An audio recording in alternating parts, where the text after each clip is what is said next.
Aujourd'hui, vous êtes là sur un exercice de formation d'acquis de recyclage pour les cadres feux de forêt des sapeurs-pompiers de la Savoie. Il s'agit de recycler, revoir les gammes de tous les cadres feux de forêt qui vont être amenés à partir en intervention cette année, que ce soit en dehors du département de la Savoie, mais également d'intervenir sur le territoire du département pour des feux de type feu de forêt et d'espaces naturels. Et un feu qui était du coup en propagation libre sur ses deux flancs, le flanc droit et le flanc gauche, et avec une phase ascendante qui entraînait une propagation très importante dans l'axe du feu.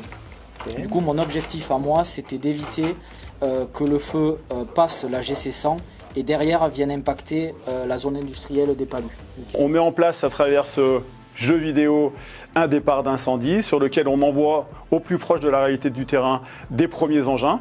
Ils font les premières actions en termes et notamment en termes de commandement. Et derrière, on a une montée en puissance parce que le feu, en tout cas dans ce qu'on simule ici, dégénère un petit peu et prend de l'ampleur. Et donc du coup, ça nécessite des moyens et des renforts supplémentaires et donc une organisation opérationnelle.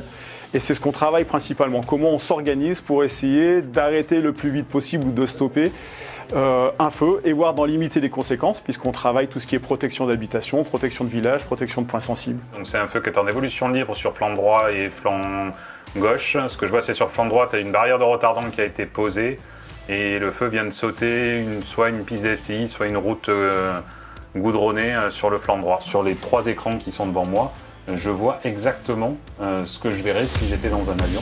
Je vois le feu, je vois les pompiers et donc je vois les actions que je suis capable de mettre en place. Cet outil est complémentaire au terrain, c'est-à-dire que les cadres qui passent aujourd'hui sur cet exercice, demain seront sur le terrain. Il est indispensable de coupler les deux. Et c'est très bien de travailler à partir d'un outil type jeu vidéo, mais la réalité du terrain est indispensable. Donc demain, on sort et on reproduit quasiment les mêmes scénarios opérationnels, mais sur le terrain.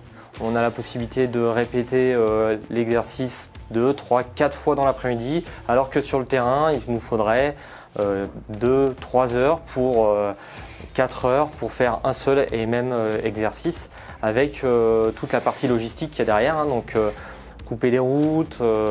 Après, il y a aussi une problématique, c'est qu'aujourd'hui, on ne peut pas mettre le feu à la végétation. Ça serait un vrai risque à prendre pour la population, et donc le simulateur est une vraie plus-value sur cet objectif-là.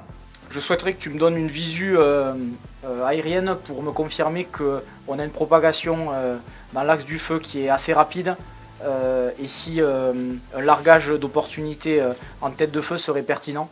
Vu les conditions météo du moment, on est plus rassuré qu'on pouvait l'être l'année dernière. Par contre, par échange avec d'autres territoires nationaux et notamment le sud de la France, et on a vu que les Pyrénées orientales avaient déjà été touchées par des feux importants. Donc on n'est pas rassuré, on l'est un petit peu plus qu'on l'était l'année dernière localement par rapport aux conditions météo du moment.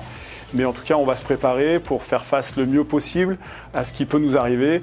Et on l'a vécu de manière difficile l'année dernière, mais satisfaisante. Et on se prépare du coup à le vivre également, à le revivre cette saison 2023.